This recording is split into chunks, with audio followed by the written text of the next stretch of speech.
Now, earlier in the show, we spoke about the attack on Hamas on innocent Israelis on October 7, and I spoke about how the international media has been downplaying what really unfolded in these attacks. Let's bring in now Roy Waldman. He is the area commander of the Lachish region in southern Israel. Roy, thank you so much for your time. Thanks for having me. Now, Commander, you were a first responder. You lost many of your officers, and I'm so sorry for your loss and for what's happening to your country.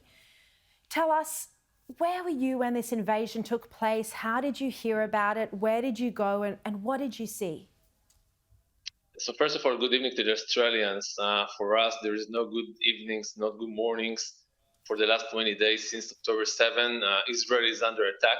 Everybody have to understand that for the last 20 days. The last 20 days, missiles are shot toward Israel, more than 7,000 missiles toward our major cities. It can't happen nowhere in the world. No Sydney, not in New York, not Madrid, not London.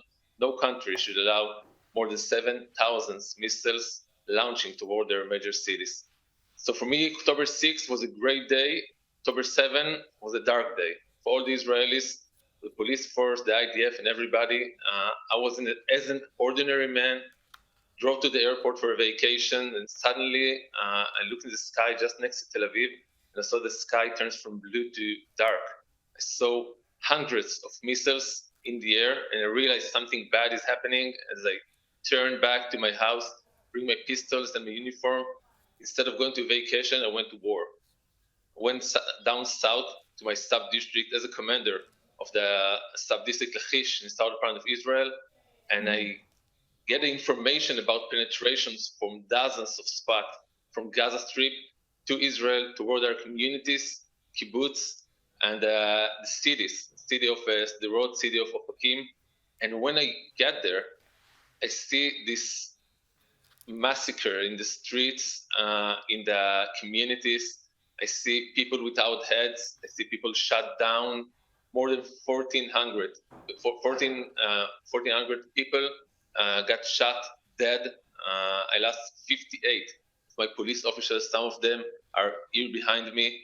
We almost remember them as heroes. We walk between the houses and we see all these ISIS, Hamas terrorists who use their GoPro camera to show the world how cruel they are, how brutal they are, and the massacre in the streets was unbelievable, even to describe it. So pregnant women, they cut off their stomach, so they bring out the kids, they kill them, and cut hands, fingers from little girls, legs from kids, they burn babies.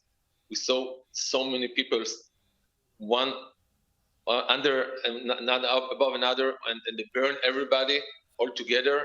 It was something that we couldn't look at. Eventually, we understood that 220 people got kidnapped back to Gaza, 30 kids, lots of women, Holocaust survivor were taken back to Gaza and they use us as hostages. For us, it's something unbelievable. And for me, my personal story also is that my first cousin, her name is Maya. She's a mother of 2 kids, got shot in her back. So it's my own personal mourn during this combat. I have heroes of police officers.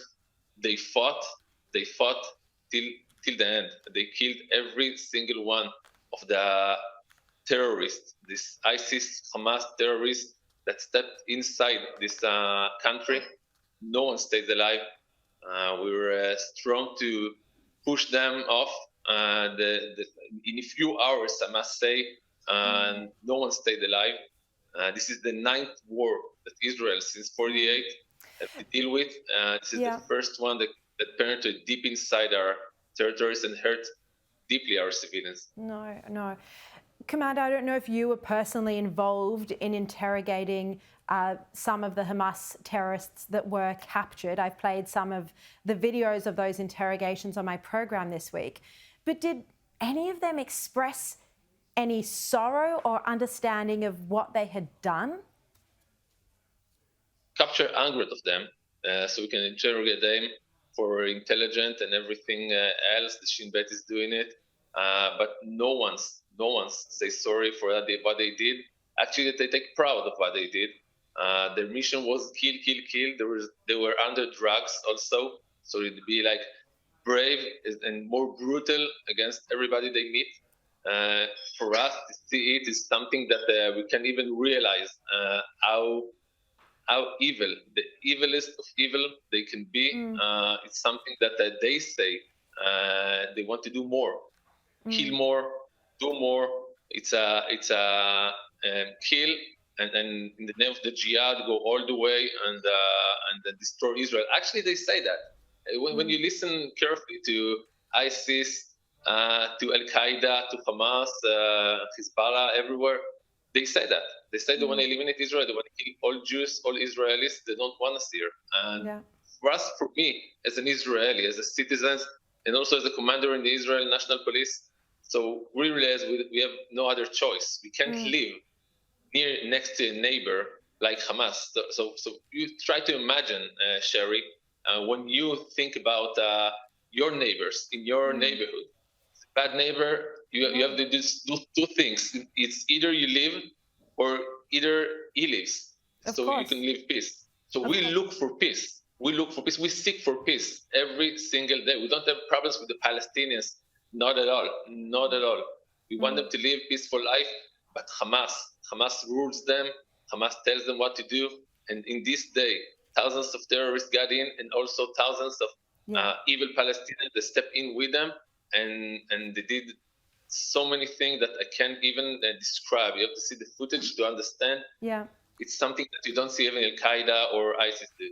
No, and we've been talking about that and making the point in this program. Commander Roy Waldman, I have to thank you. And I also have to tell you that everyone here in Australia, not just the Jewish community, but all of our viewers here at Sky News are really thinking of you all who are now fighting for your country, and all of you who are mourning. There's one last thing before you end. Yes. We say never again after the Holocaust, after 6 million Jews got murdered, and we say here, now, loud and clear, never again. Here, we are strong, we are determined, we eliminate Hamas, we all stay together, we stick together, and we ride till the end. You know that, and you know that IDF, Israel in general, of course the police in Israel is strong, we can go through any challenge, and we will beat them. We do it. Yeah, look, it's like my guest before you, Henry Ergas, he said that people who are calling for a ceasefire, it would be like calling for a ceasefire with the Nazis. There is no choice. They have to be eliminated. Commander Roy Waldman, thank you so much for taking the time to speak with us.